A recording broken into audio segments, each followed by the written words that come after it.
Bonjour bien-aimés. Bonjour encore. Soyez bénis au nom du Seigneur. Et permettez-moi de m'acquitter d'un petit devoir qui soit aussi noble. C'est celui de remercier notre pasteur titulaire et son adjoint pour la confiance qu'il me donne de partager cette nourriture avec vous. Parce que je le préparais à leur absence. Et c'est mon refrain de tout le jour. Nourrir les enfants d'autrui à l'absence de leurs parents, c'est pas évident. Mais nous sommes certains que le Saint-Esprit va nous aider pour que cette nourriture soit agréable pour nous tous. Alors, si cela ne vous dérange pas, levez-vous, nous allons prier.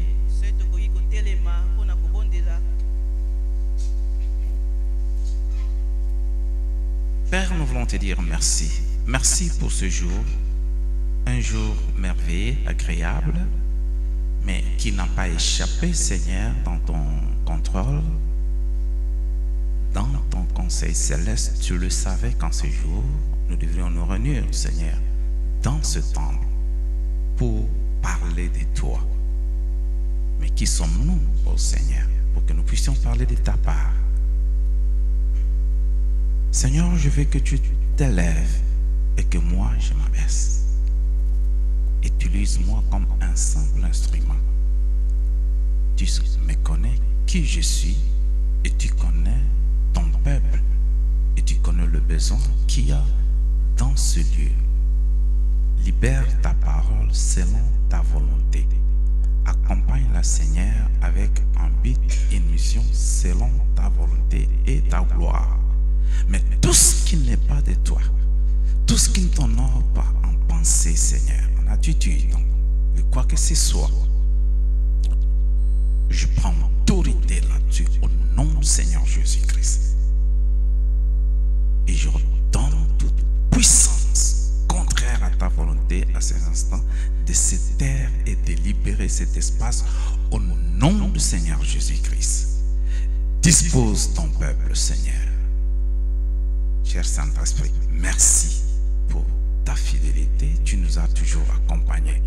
Enseigne-nous. Et nous voulons que toute la gloire revienne à toi et à toi seul dans le puissant nom, Seigneur Jésus-Christ, que nous t'avons ainsi prié. Amen. Nous restons debout. Nous restons debout pour lire les Écritures que nous allons partager ensemble. Nous avons 3 textes à lire aujourd'hui, mais rassurez-vous, ils ne sont pas aussi longs.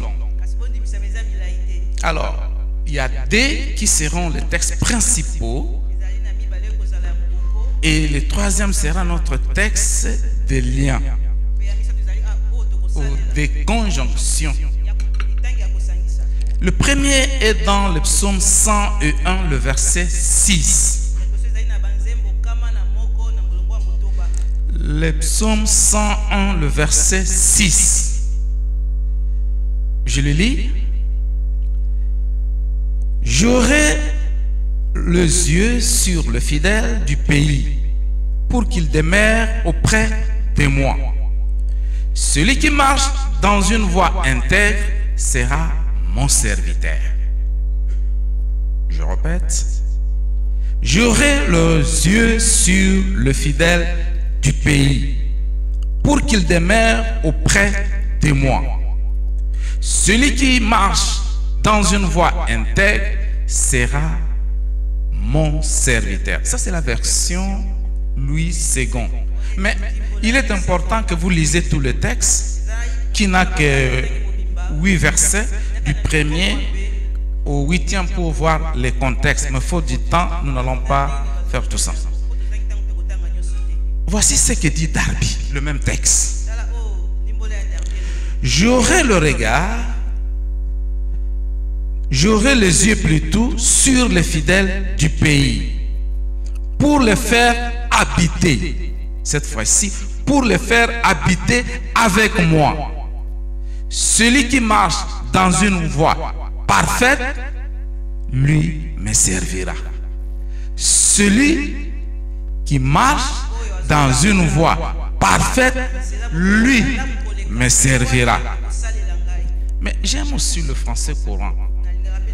Il y a le français courant, précisément français courant de la Bible expliqué, qui dit ceci: dans le pays, je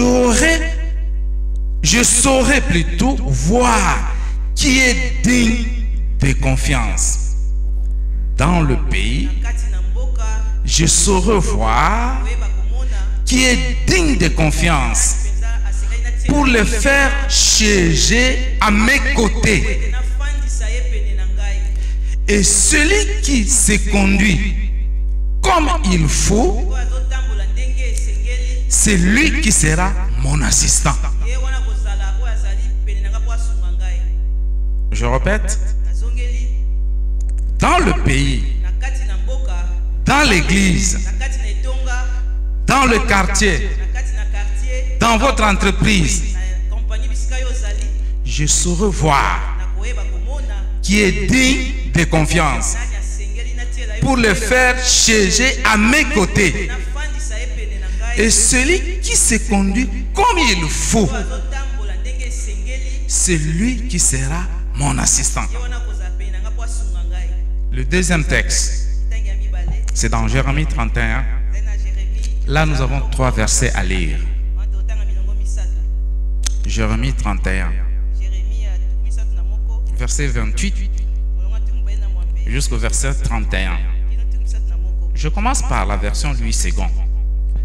Voici ce que Louis II nous dit.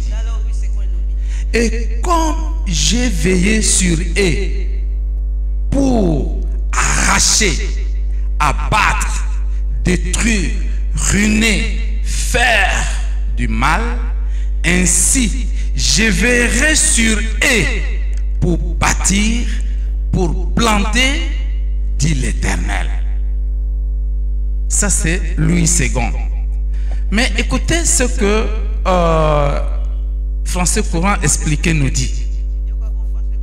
Français courant expliqué nous dit ceci: jusqu'à présent, je m'étais tourné contre eux et je m'étais appliqué à déraciner, à renverser, à démolir, à détruire, à faire du mal. Waouh! À faire du mal. Mais désormais, je vais me tourner vers eux et m'appliquer de la même manière à reconstruire, à replanter, déclare l'Éternel. Mais Darby, lui, il dit ceci. Darby se rapproche un peu de Louis II. Et il arrive que, comme j'ai veillé sur eux pour arracher, pour démolir, pour renverser et pour détruire et pour faire du mal, ainsi je veillerai sur eux pour bâtir, pour planter, dit l'Éternel. Amen. Prenez place, bien-aimés. Alors, le troisième, nous le lirons tout au long de nos quoi, mais néanmoins, je peux vous le faire savoir. Là, notre Seigneur lui-même qui le dit dans Jean 8, verset 12, il dit: Jésus adressa de nouveau la parole à la foule et dit: je suis la lumière du monde. Celui qui me suit aura la lumière de la vie et ne marchera plus jamais dans l'obscurité. Ne marchera plus jamais dans l'obscurité. Bien-aimés, je vais subdiviser mon partage de ce matin en 3 étapes. La première étape, nous allons parler du contexte. Le contexte dans lequel cette parole a été prononcée ou écrite. Elle s'était adressée à qui? En son temps-là, qu'est-ce qui était comme environnement pour que le Seigneur parle de cette manière-là? La deuxième étape, ça sera nous allons décortiquer les termes principaux dans mon exhortation. Nous savons notre thème qui est l'émergence en tous égards. Et le thème principal, moi et les enfants que le Seigneur m'a donné, nous sommes des signes et les présages. Mais ce matin, j'ai intitulé le thème de mon exhortation celui qui marche dans une voie intègre sera mon serviteur. Celui qui marche dans une voie intègre sera mon serviteur. Et dans ce thème ici, il y a 3 mots. Ce sont ces 3 mots qui constituent la deuxième étape de mon partage, qui est marcher, intégrité et puis serviteur. Et puis, troisièmement, nous allons parler de privilèges qui sont attachés à marcher dans l'intégrité. Et qu'est-ce que cela signifie exactement? Et puis nous allons conclure pour prier si le Seigneur le permettait. Mais je vais m'efforcer pour comprendre du temps aussi pour prier. Allons d'abord dans le contexte. Le contexte dans lequel ce passage a été donné. Et ici, je commence par celui de Jérémie, l'Ancien Testament. Et puis je viens au Nouveau Testament qui sera Jean. Dans Jérémie 31, le contexte de ce passage nous explique l'engagement qu'avait le Seigneur, l'alliance qu'il avait tissée avec Abraham, d'assurer la protection et la bénédiction de la postérité d'Abraham. Mais quand les enfants d'Israël sont arrivés à la terre promise, il est arrivé que par leur comportement, ils avaient été déportés à maintes reprises.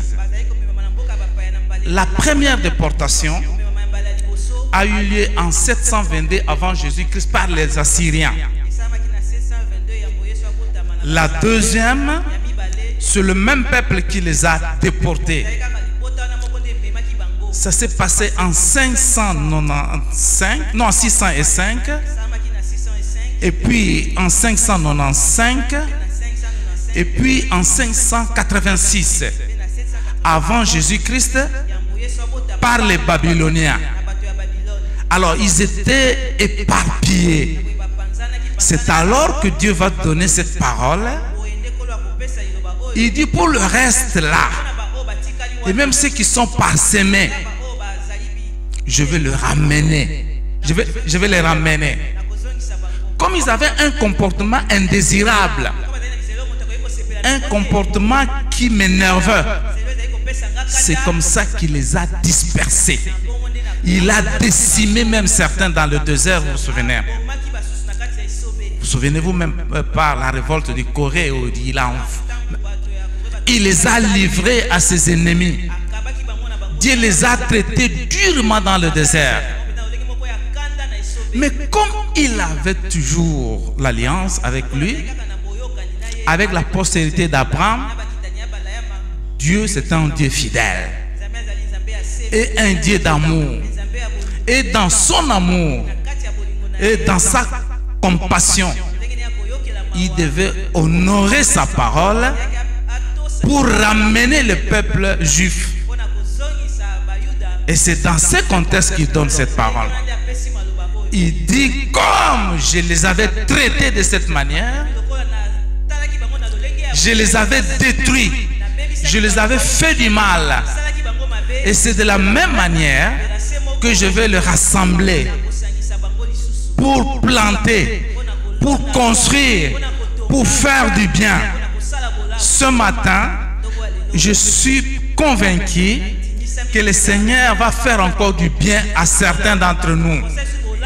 Si vos biens avaient été en captivité, si votre bénédiction avait été en captivité, je ne sais pas par votre coutume, par les milliers où vos parents ont œuvré, ont travaillé, s'ils étaient en mutation ou s'ils étaient affectés quelque part, on ne sait pas ce qui s'était passé là-bas. Et là-bas, il y a vos bénédictions qui sont restées en captivité. Ça peut être un homme que vous aviez connu dans la vie. Ça peut être dans les quartiers que vous aviez vécu. Et que votre bénédiction est restée en captivité là-bas. Mais ce matin, le Seigneur dit qu'il va œuvrer pour amener ça. De la même manière qu'il vous a traité à cause de votre ignorance. Mais ce matin, il y a une bonne parole pour qu'il vous traite avec amour et qu'il vous prenne comme son assistant et qu'il vous prenne pour siéger avec lui. Le deuxième contexte de psaume, c'était le psaume de David. Et vous savez dans quel contexte David a œuvré? De l'onction qu'il a reçue à la royauté. Il a connu pas mal de preuves. Mais il s'est fait aussi que dans sa propre conduite, il a eu un comportement qui a hérité Dieu. Mais comme Dieu était toujours amour et dans sa fidélité pour honorer la parole qu'il avait donnée à Abraham, qu'il devait bénir la postérité d'Abraham, Dieu se souvient de ça et il a fait du bien à David. C'est comme ça que David va chanter. Et non, non, non, non, non, non. Tout ce que j'ai vécu, les combats que j'ai eu, les désarrois que j'ai vécu dans ma propre famille, la mort que j'ai échappé à maintes reprises, jusqu'à m'asseoir aujourd'hui, tel que je suis là, je n'ai plus droit à l'erreur. Et David prend une résolution. Il dit désormais, pour que tu cherches avec moi dans ma royauté, il faut que tu marches dans l'intégrité. Suivons un peu ce que David dit ici, dans français courant. Voilà ce qu'il dit. Dans le pays, je saurai voir qui est digne de confiance pour le faire siéger à mes côtés. Et celui qui se conduit comme il faut, c'est lui qui sera mon assistant. Amen. Ça, ce sont les paroles de David, mais c'est la parole de Dieu. Dieu a parlé au travers de David. Et cette parole est d'actualité. David connaît les bêtises qu'il a commises. David connaît comment se comportent les hommes. Il sait comment le cœur de l'homme s'enfle d'orgueil, de toutes sortes de vanités. Et il en a pris leçon. En quelque sorte, comme ce que l'on dit, l'expérience m'a rendu sage. Mais moi, j'ai toujours détourné ça de cette manière. La sagesse, c'est l'expérience des sots. Est-ce que vous me suivez? L'expérience, la sagesse, c'est l'expérience des sots. Il ne faut pas d'abord attendre que tu reçois un coup pour que tu deviennes sage. Et David est devenu sage. Il dit jamais, jamais, jamais. Et quand vous lisez ce texte, vous allez voir quelque part, il fait appel à Dieu. Il dit, viens, approche-toi de moi. Il dit, approche-toi de moi. Je n'aurai plus jamais à mes yeux, dans ma face, les choses qui ne t'honorent pas. Je aurai à supporter ces choses-là. Désormais, pour siéger à mes côtés, il faut que tu sois digne. Si tu marches comme il faut, en ce moment-là, tu seras mon assistant. Quand nous regardons le contexte de ces paroles, cela est lié avec la prophétie de Jérémie toujours. Et plutôt d'Ésaïe, voulais-je dire. Et vous savez bien que Ésaïe, c'est un prophète messianique. C'est-à-dire tout ce qu'il a prophétisé, ça s'est réalisé. Et la plupart des prophéties étaient liées à la vie de Christ. Son avènement, sa naissance, la façon dont il allait croître et la façon dont il allait opérer. Et Ésaïe nous dit, dans Ésaïe 61, que l'Esprit de Dieu est sur moi, il m'a oint. Pour faire quoi? Annoncer la bonne nouvelle d'abord. Annoncer la bonne nouvelle, guérir le cœur brisé, libérer les captifs, renvoyer libre les esclaves et annoncer une année de grâce. Quand vous regardez ce texte, c'est pratiquement ce que Christ a prononcé aussi quand il a commencé son ministère. Et il a dit que cette parole s'est accomplie. Et c'est comme ça qu'il dira à la foule que celui qui me suit, il dit d'abord que je suis la lumière du monde. Et celui qui me suit ne marchera pas dans les ténèbres, mais dans la lumière de la vie. C'est ce que nous allons décortiquer dans les termes ici de marcher tout consort. Nous voulons savoir pourquoi Christ a dû parler de cette manière. Au fait, bien-aimés, cette parole qui était adressée à Israël nous est aussi adressée parce que nous appartenons par adoption à la postérité d'Abraham. La Bible dit que tous ceux qui sont nés de nouveau sont de la postérité d'Abraham. Nous sommes adoptés et nous faisons partie de Israël spirituel. Et cette parole qui était adressée en son temps-là nous est aussi adressée de manière à ce que tout ce que Christ fait pour nous sur la terre, et c'est le reflet de ce qui nous réserve au ciel. Mais cela a une condition. Décortiquons maintenant ce que cela veut bien dire. Quand nous lisons le passage de 9, plutôt de Jean 12, verset 8, que nous venons de lire ici, qui est en même temps une exhortation, qui est en même temps un ordre que le Seigneur donne là-dessus. Ce passage se rattache aussi à celui de Matthieu. Matthieu 11, le verset 5. Quand Jean-Baptiste a entendu que Christ est en train de guérir des gens tout consort, il a envoyé les siens pour aller demander. Mais suivez maintenant la réponse de Christ. Allez le rapporter. Allez le rapporter. Que les aveugles voient. Que les sourds sont en train d'entendre. Et que le boiteux marche. Le mort ressuscite. Et une bonne nouvelle est en train de se faire annoncer. C'est lié à la mission de Jérémie 61. Une année devant le Seigneur, c'est comme 1000 ans.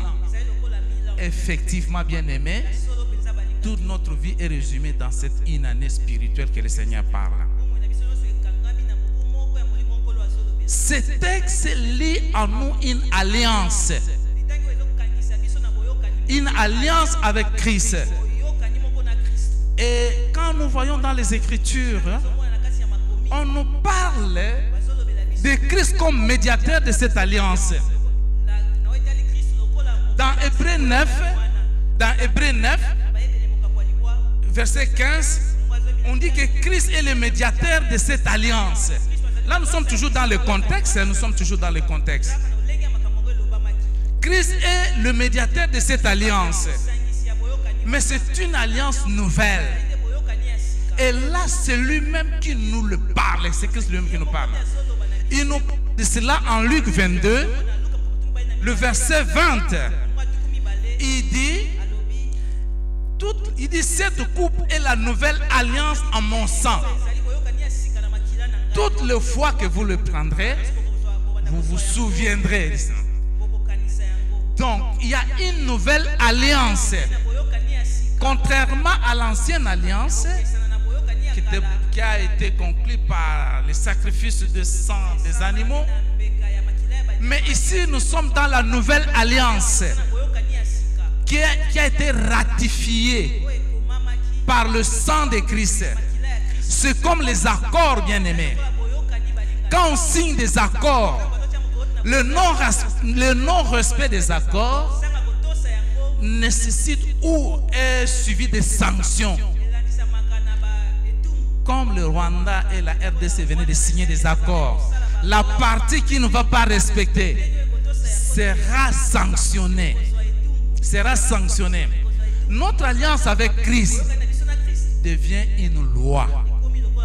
Notre alliance avec Christ devient une loi. Marcher en dehors de cette alliance, il y a des conséquences. Pourquoi? L'alliance que Christ a signée avec nous, au travers de son sang, est liée toute notre vie. Est liée toute notre vie. Aussi longtemps que la terre et le ciel existera, cette alliance aura ses effets. Mais le non-respect de l'alliance va nous conduire à des sanctions. C'est ainsi, bien aimé, que la loi qui est dans cette alliance a des privilèges. Elle a des privilèges. Et elle a des effets qui restent de génération en génération. C'est ce que nous allons voir dans les trois thèmes, dans les trois mots qui sont marché, intégrité et serviteur. Alors, parlons d'abord de marcher. Marcher veut dire quoi? En français simple, marcher, c'est se déplacer, faire un mouvement, c'est progresser. C'est comme on nous dit dans la Bible que les disciples d'Emmaüs marchaient ensemble. Et dans un contexte de mariage, quand on est des fiancés, nous marchons avec ma fiancée. Nous progressons dans nos fiançailles. Et qu'on dit aussi dans le terme professionnel que le travail marche bien. L'entreprise marche bien. L'église marche bien. Le pays marche bien. C'est une progression, une évolution positive. C'est évoluer dans les bénédictions aussi. C'est émerger aussi. Émerger dans la bénédiction. Mais alors ici on nous dit marcher dans la lumière. Ça veut dire quoi? Marcher dans la lumière, c'est marcher dans le Seigneur. Il y a une différence que nous devons saisir. Marcher avec la lumière est différent de marcher dans la lumière. Quand on marche avec la lumière, on peut la tenir. Et à un moment, elle peut s'éteindre. Et on retombe dans le noir. Mais quand on marche dans la lumière, ça signifie qu'il y a une lumière qui avance. Et nous, on suit cette lumière-là. Ou on est dans cette lumière-là. Notre marche n'aura pas de bifurcation aussi longtemps que la lumière continue à avancer. Et il y a une grande différence que nous devons saisir en ce point-là. Marcher avec la lumière, c'est différent de marcher dans la lumière. Et la lumière, c'est Christ lui-même. Nous ne devons pas marcher avec, nous marchons avec Christ. Dans Christ, c'est ça le sens qu'il veut bien dire. En d'autres termes, pour que nous fassions un pas, il faut que nous nous rassurons que nous sommes dans la lumière. Et nous sommes dans la lumière. La lumière là, c'est Christ. Et si nous marchons en dehors de lui, il y a forte chance que nous tombons. Ou il y a forte chance qu'on nous ravit par des inconnus. Parce que nous ne contrôlons plus là où la lumière s'arrête. C'est les ténèbres. C'est ça marcher. Et dans le domaine spirituel, bien aimé, nous voyons aussi que l'Église marche vers le royaume des cieux d'abord. toutes les actions, la planification, l'orientation de l'Église, c'est pour le royaume des cieux. Voilà, l'Église marche bien. Elle marche dans le Seigneur. Amenez les âmes vers le Seigneur. Amenez les âmes à connaître la grâce de Dieu, à bénéficier de la grâce de Dieu, de vivre de la grâce de Dieu durant une année spirituelle qui représente 1000 ans. Or, nous savons que généralement notre vie ne dépasse jamais 100, 200 ans. Et dans cet espace d'une année, nous marchons dans la lumière. En d'autres mots, nous marchons dans la grâce. Dans la grâce. Pourquoi? La mission que Dieu nous donne ne pourrait s'éteindre que quand cette alliance sera bafouée et notre vie s'arrête aussi. En d'autres termes, tel que vous êtes là, vous avez Christ avec vous et la grâce de Dieu qui vous accompagne jusqu'au dernier détail de l'accomplissement de la mission que Dieu vous donne sur cette terre. Et si vous ne voulez pas que vous soyez blâmés pour la mission qu'on vous a donnée, ne marchez pas en dehors de la lumière. Marchez dans la lumière. Parce que votre marche là a un but, a une mission. Et cela ne va s'arrêter que quand Christ va retirer le souffle. Dieu va retirer le souffle de la vie. Voilà comment l'alliance devient une loi. Vous devez obéir à cette loi. Faute de quoi, il y aura des sanctions. Ça, c'était marcher. Mais voyons l'intégrité. L'intégrité fait allusion ici à la sanctification, à la justice, à l'équité. David se pose des questions. Oh Éternel, dans le psaume 15, qui séjournera dans ta tente? Qui séjournera dans ta tente? Qui séjournera dans ta tente? Et voici ce que lui-même complète. C'est celui qui marche dans l'intégrité, qui pratique la justice et qui dit la vérité selon son cœur. Et dans le psaume 24, le verset 3 à 4, il se pose encore la question: qui pourra monter dans la montagne sainte de l'Éternel? Qui pourra monter dans la montagne sainte de l'Éternel? Qui s'élèvera jusqu'au lieu saint? Et voici ce que lui-même répond: c'est celui qui a les mains innocentes et le cœur pur, celui qui ne livre pas son âme au mensonge et qui ne jure pas pour tromper. En d'autres termes, bien-aimés, c'est le reflet de ce que le Seigneur dit et que la Bible nous dit plutôt, que Dieu n'habite pas la maison construite par des hommes. Il habite dans nos cœurs. Et Paul de nous dire que la vraie circoncision, ce n'est pas celle de la chair, mais c'est celle du cœur. L'intégrité, c'est la sanctification. Mais qui peut marcher dans la sanctification s'il n'a pas Christ en lui dans son cœur? S'il n'a pas circonscrit Christ dans son cœur? La circoncision, il y a une dimension géographique et il y a un travail dans cette dimension-là.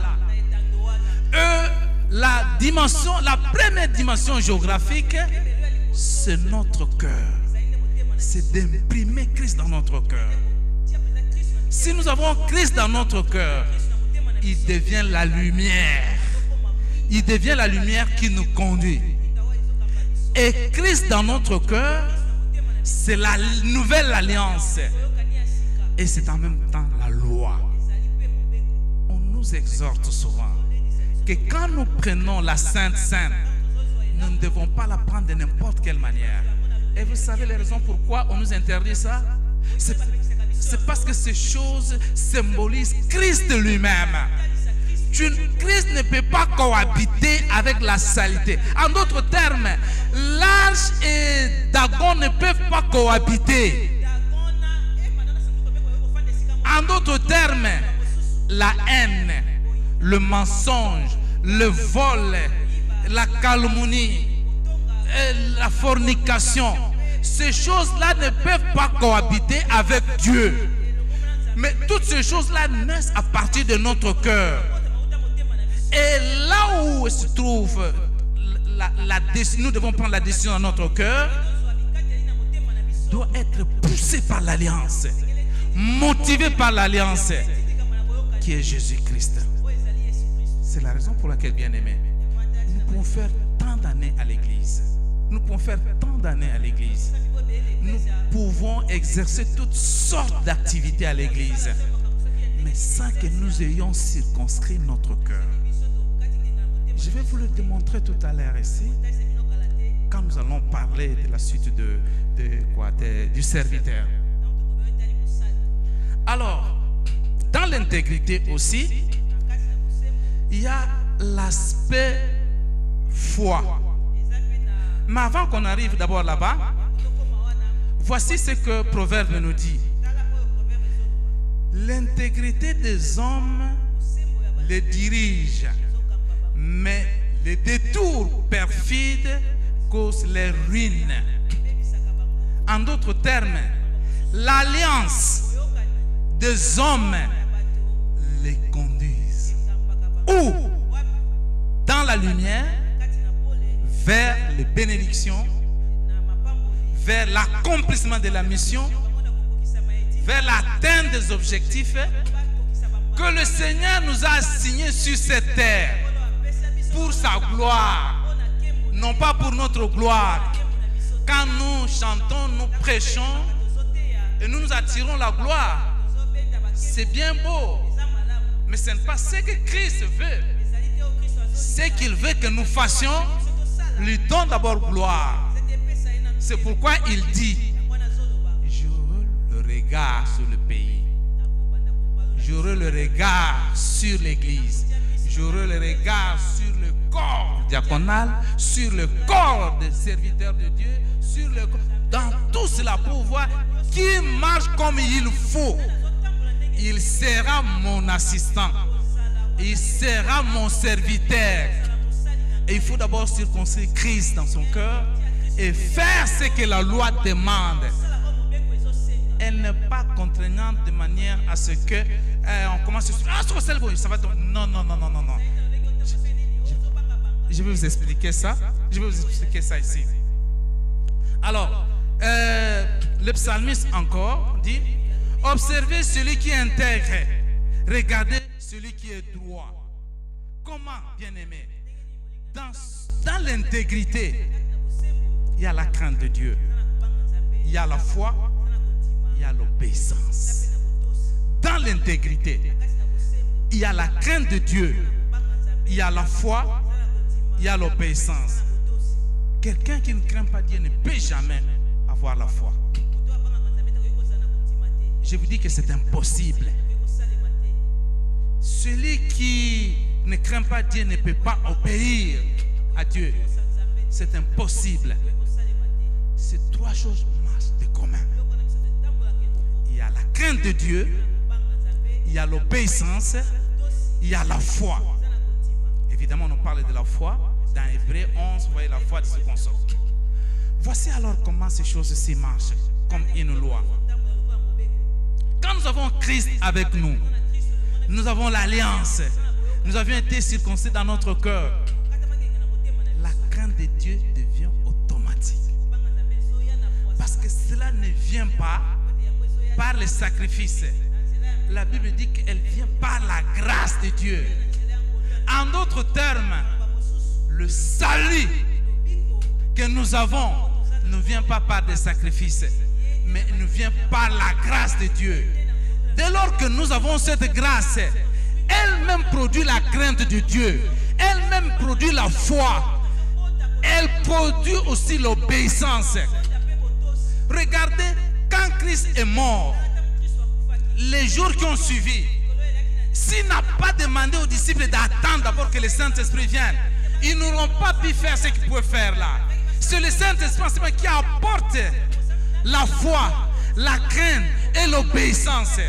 Ce n'est pas non-sacrifice, mais c'est le Saint-Esprit qui est dans le cœur. C'est ça la circoncision. Un cœur circoncis, il a la crainte, il a l'obéissance, il a la foi. Parce qu'il y a certaines circonstances, humainement, on ne peut pas les accepter. On rejette, on refuse. Mais parce que l'Esprit est là, l'alliance est là, elle vous amène à l'obéissance. Elle vous amène à obéir. Pourquoi? C'est ce qui est dit dans Jérémie. Qu'ils sauront que je suis leur Dieu. Je suis celui qui suis. Dans certaines circonstances qui vont vous effrayer. Mais moi, je vais enlever cela. Si cela n'était pas le cas, humainement, les enfants de Dieu ne pouvaient pas traverser la mer Rouge. Ça aurait été compliqué de comprendre, de marcher, traverser cette mer à pied sec, voir le soleil s'arrêter pendant que l'ennemi presse pour décimer, détruire, voir le Jourdain reculer pour traverser, aller vers la terre promise. Il y a des circonstances dans notre vie, humainement, elles nous terrassent. Humainement, elle nous demande à remettre en cause l'existence de Dieu. Humainement, elle nous affaiblit. Mais pour que nous soyons des hommes de foi, pour que nous croyons et obéissons aux actes que le Seigneur nous demande de poser, il faudrait que notre cœur soit circonscrit et que Christ demeure en nous. C'est le Saint-Esprit qui produit ces choses-là en nous. Désormais, ce que vous devez savoir aujourd'hui, si nous n'arrivons pas à obéir, si nous n'arrivons pas à croire, si nous n'avons pas la crainte de Dieu en nous, ça signifie que le travail n'a pas été fait au niveau de notre cœur. Et c'est là qu'il faut commencer. Ce n'est pas un travail humain. Ce n'est pas parce qu'une organisation vous a choisi et qu'elle vous donnera la crainte de Dieu. Ce n'est pas parce que les hommes vous ont voté et que vous aurez l'obéissance à Dieu. Ce n'est pas parce que vous-même vous avez tel ou tel autre don que vous avez et que vous aurez la crainte et la foi et l'obéissance à Dieu. C'est le travail du Saint-Esprit. Et personne ne devra s'enorgueillir là-dessus. Voilà marcher dans l'intégrité. Alors cette alliance, elle dure, comme je l'ai dit, jusqu'à la fin de la mission que nous allons accomplir sur cette terre. Le dernier détail de la mission que nous aurons accomplie, et Dieu met fin à cela. Peu importe l'âge. Peu importe l'âge. Mais nous partirons au dernier détail de la mission que Dieu nous a confiée. Parlons de serviteurs. Qui est serviteur de Dieu? D'une manière générale, on appelle serviteur d'abord. C'est celui qui fait la volonté de son maître. C'est celui qui fait la joie de son maître. C'est celui qui obéit sans discuter aux ordres de son maître. Et parfois les serviteurs, en ancien temps on les appelait les esclaves. L'esclave n'a pas à discuter devant son maître. L'esclave n'a pas un mot à dire devant son maître. Il devrait obéir aveuglément. Et la Bible nous appelle des esclaves de Christ. Nous devons obéir à la parole de Dieu sans discuter. C'est ça être serviteur. Et dans la Bible, nous voyons des exemples. Job n'était pas de la lignée des Lévites. Mais Dieu l'a appelé son serviteur. Nabucodonosor était même un païen. Mais Dieu l'a appelé son serviteur. Faire la volonté de Dieu, c'est ça qui qualifie de serviteur. Dieu demande à Satan, quand tu es allé te promener, as-tu vu mon serviteur Job? On dit Job était un homme intègre. Voilà. Qui est serviteur de Dieu, qui peut changer avec Dieu, qui peut être assistant de Dieu, c'est celui qui marche dans l'intégrité. Et c'est là que Dieu appelle son serviteur. Mais comment Job a assisté Dieu? Comment Nabucodonosor, un païen, était l'assistant de Dieu? C'est parce que Dieu voulait faire un travail. Il voulait corriger les enfants d'Israël. Elle dit, je les appelle dans le désert. Donc, à un moment, Dieu permet un temps de souffrance dans notre vie. Et cette souffrance-là peut constituer un désert pour nous. Ça peut être la maladie, où il veut nous parler pendant ce temps. Ça peut être un temps de chômage. Ça peut être un temps où il veut nous parler. Ça peut être un temps de célibat. C'est ce temps-là qui veut nous parler. Et Dieu est libre. Et il peut envoyer aussi quelqu'un t'agresser comme ça. En ce moment-là, l'agresseur devient l'assistant de Dieu. Parce qu'il est en train de faire la volonté de Dieu. Dieu veut te blesser pour qu'il te parle, qu'il te ramène sur la voie. Mais il sait comment te guérir. Il sait comment te guérir. Il sait comment restituer ces années-là volées. Il sait comment dédommager ce qu'on t'a volé. Il sait comment t'honorer. Il dit en son temps.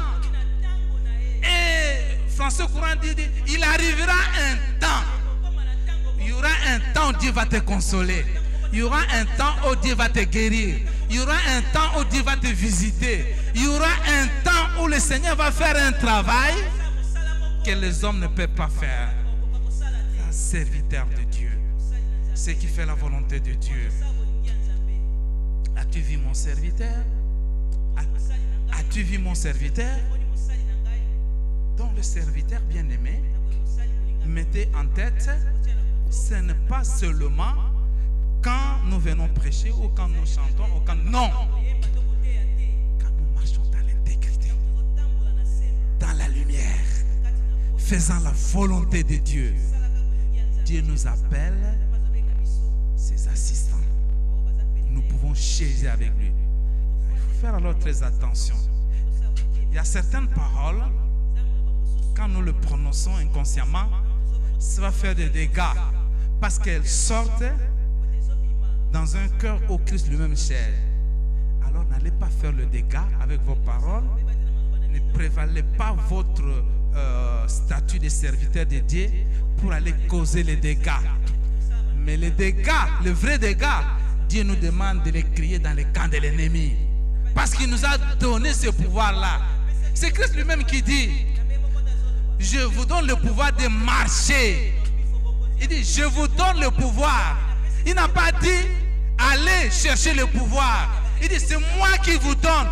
Parce qu'il est dans notre cœur là-bas. C'est que nous disons, mais mal à l'aise les autres. Vous vous souvenez, Christ, quand il était au jardin de Gethsemane, il a demandé, qui cherchez-vous? Nous cherchons, me voici. Et tous tombèrent. Vous voyez? La même chose. Quand Christ est en nous, nous pouvons créer les dégâts dans le cas de l'ennemi, à une condition que la circoncision soit vraie et que nous marchons comme il faut. Mais quels sont les privilèges liés à cela? Il y a les privilèges qui sont liés à cela. Premièrement, c'est l'obéissance à Dieu qui est motivée par la grâce. Bien-aimé, obéir à la parole de Dieu, c'est un privilège qui est réservé aux enfants de Dieu. C'est un privilège qui est réservé aux élus. C'est un privilège qui est réservé aux rachetés. Il y a certaines choses auxquelles quand vous obéissez, les gens vous trouvent fous. Et il y a certains moments quand vous obéissez à la volonté de Dieu, on va vous traiter de tu es déjà dépassé. Et il y a plusieurs exemples. Si je peux me mettre à les citer ici, nous pouvons rester toute la journée. Vous savez qu'à un moment, quand on grandissait, et dans la jeunesse, il y a des périodes, des époques où parfois c'est la puberté qui agit, qui pousse tous nos actes. que ce soit du côté des femmes ou des hommes. Et quand une fille se conserve, quoi? Toi tu vis dans ce monde ici? Et même nous aussi, les garçons, on disait la même chose. Mais toi tu ne vis pas. Là, c'était dans le monde. Mais maintenant que vous avez Christ avec vous, allez-vous vous comporter de n'importe quelle manière? Vouloir vous conserver peut vous taxer d'un homme dépassé. Marcher intègre dans votre col peut vous taxer d'un homme dépassé. Marcher intègre dans votre entreprise peut vous taxer d'un homme dépassé. On vous qualifie même de faux tête. Un homme qu'on ne peut pas collaborer avec lui. Parce qu'il est hors sujet. Oui, l'obéissance ne vient que de Dieu. Si vous n'appartenez pas à Dieu, il vous sera difficile d'obéir. Et vous risquez de passer à côté de votre mission. Il y a certains actes que Dieu vous demande de poser. Mais si Christ n'est pas en vous, la première des choses, vous allez manquer le discernement. Et puis vous n'allez pas obéir. Vous passez à côté de la mission. Vous passez à côté de la bénédiction. C'est un privilège qui n'est réservé à ceux. Détrompez-vous. Il y a une fausse obéissance aussi que nous parlons pour nous attirer la gloire, pour que les gens nous voient. Comme quoi, la régularité occulte. Oh non, les autorités vont vous apprécier. Voilà, il est là tout le temps, tout consort. Ce n'est pas ce que Christ demande. Mais la vraie obéissance que Christ crée dans notre cœur, elle devient sujet de combat. Quand tu obéis à la parole de Dieu, quand tu obéis à la volonté de Dieu, cela va te susciter aussi des combats. Et dans tout cela, vous n'avez pas à vous inquiéter. Dieu qui est à vous comme cette alliance-là, il assurera votre vie jusqu'au dernier détail de la mission sur cette terre. Et ce combat-là deviendra le combat de Dieu. Mais si vous cherchez la gloire des hommes, sans que Dieu vous ait qualifié, vous finirez très mal dans les grincements des dents et dans le chagrin. Ça, c'est le premier privilège. Donc, bien-aimé, le fait de marcher dans la sanctification, dans la crainte de Dieu, de croire et d'obéir, ne vient pas par nos efforts physiques, ne vient pas par des sacrifices, mais ça vient par Christ. Et c'est cela où l'alliance devient une loi. Et la loi en question pour nous, ça ne pèse pas. Parce que celui qui est en nous, il le fait. Et c'est pourquoi Paul dit, je puis vivre par la grâce de Dieu. Dans le meilleur temps, tout comme dans le mauvais temps. Pourquoi? Celui qui est en moi, il créera la suffisance. Sa présence seule suffit. La présence de Christ en nous suffit. La présence de Dieu devant le manquement, elle produit la louange. La présence de Dieu devant les tortures, la persécution, elle produit la louange et l'adoration. Si dans ces choses-là, vous n'arrivez pas à louer Dieu, la circoncision n'est pas encore complète. Et il y a encore des choses qui vous demandent, bien-aimés. C'est dans la souffrance, c'est dans la détresse que Dieu manifeste sa fidélité. Parce que dans sa mission, il a dit qu'il est là pour guérir les cœurs brisés. C'est quand ton cœur est brisé par la trahison, par la calomnie, par les injustices, par les discriminations, que la fidélité de Dieu dans son alliance produit la louange. Elle produit l'adoration, elle produit l'obéissance, elle produit la foi.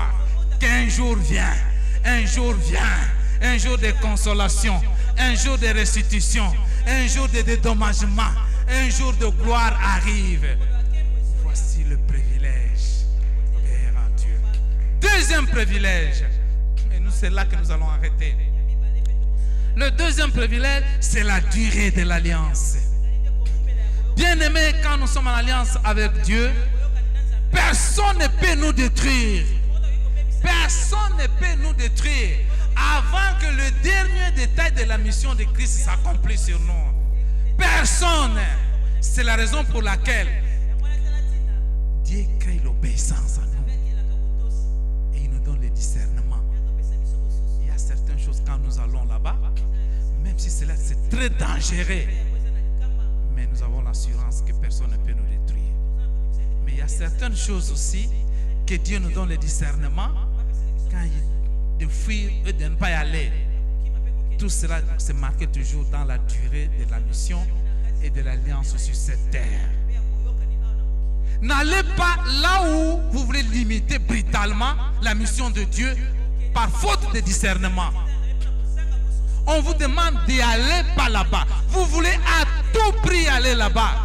Vous allez rencontrer des loups dévorants là-bas. Et vous allez brisquer la mission, d'arrêter la mission de Dieu sur cette terre pour vous. Et dans ce cas-là, vous allez dire, Seigneur, j'ai travaillé pour vous. Seigneur, je souffre pour vous. Non, ce n'est pas pour le Seigneur. Vous allez pour vous faire voir vous-même. Pour que les gens vous voient, pour que les gens vous acclament, pour que les gens vous applaudissent. Il n'y a rien de la gloire de Dieu là-dedans. Pour expérimenter cela, c'est comme je l'ai dit tantôt ici, que nous sommes cet Israël spirituellement. Vous voyez ce que Jérémie nous dit. Jérémie nous parle dans 31, toujours le texte que nous avions lu. Allez le lire, il est trop riche, vous verrez. À partir du verset 33 au 37, il dit ceci. Cette alliance, c'est mieux que nous puissions lire ce passage. Jérémie.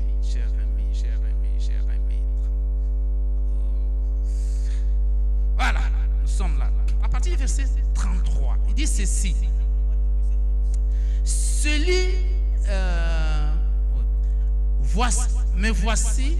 Voici l'alliance que je ferai avec la maison d'Israël. Après ce jour-là, dit l'Éternel, je mettrai ma loi au-dedans d'eux. La loi là, c'est l'alliance. Je l'écrirai dans leur cœur et je serai leur Dieu. Dans quel temps?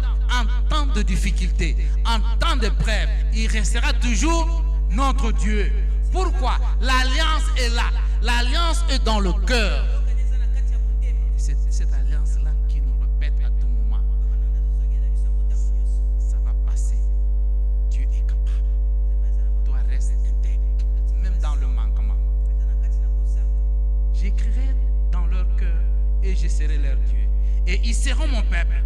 Celui-ci n'enseignera plus son prochain, ni celui-là son frère, en disant, connaissez l'Éternel, car tous me connaîtront, depuis le plus petit jusqu'au plus grand. Car je pardonnerai leur iniquité, et je ne me souviendrai plus de leurs péchés. Ainsi parle l'Éternel, qui a fait le soleil pour éclairer le jour, qui a destiné la lune et les étoiles en éclairant, à éclairer plutôt la nuit, qui soulève la mer et le fait mesure sur flot. Lui donc le nom est l'Éternel des armées. Si ces lois viennent à cesser devant moi, dit l'Éternel, la race d'Israël aussi cessera, pour toujours d'être une maison devant moi.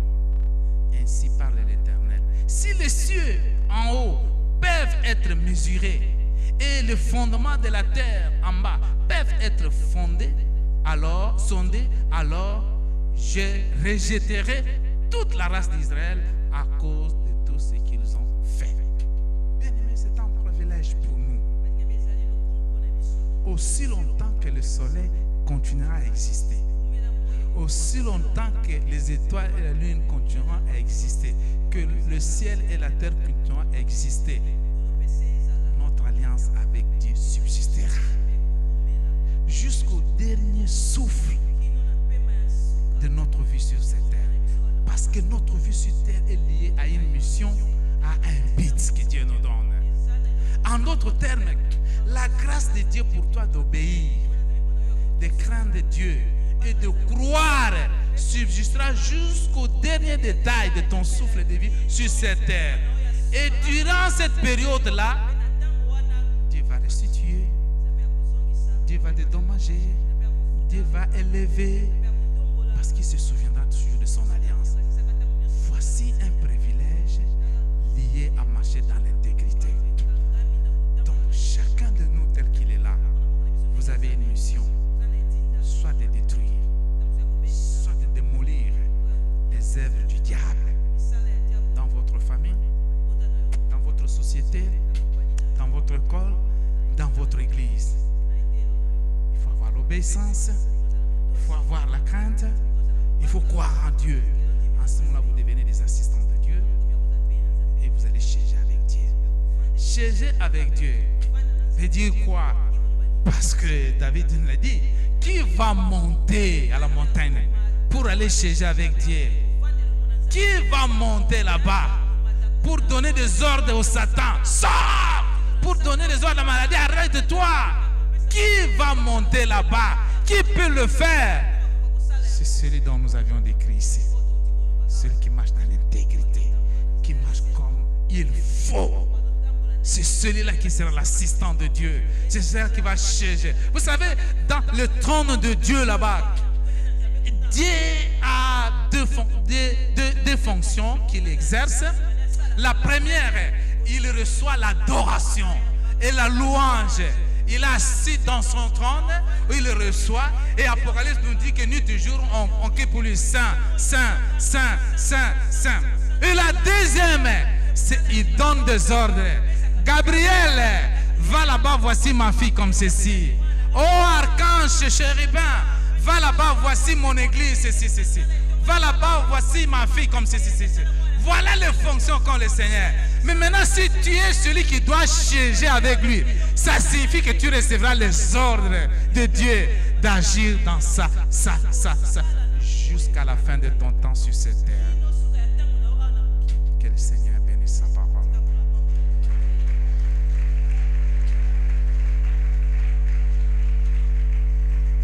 Nous allons prier. Mais voici ces petits témoignages que je donne qui vont nous amener dans la prière. Les temps que nous courons sont les temps très compliqués, bien-aimés. C'est un temps des enjeux très difficiles. Alors, j'ai partagé un jour avec mon épouse. Elle m'a dit, mais j'aime les cantiques de ces messieurs.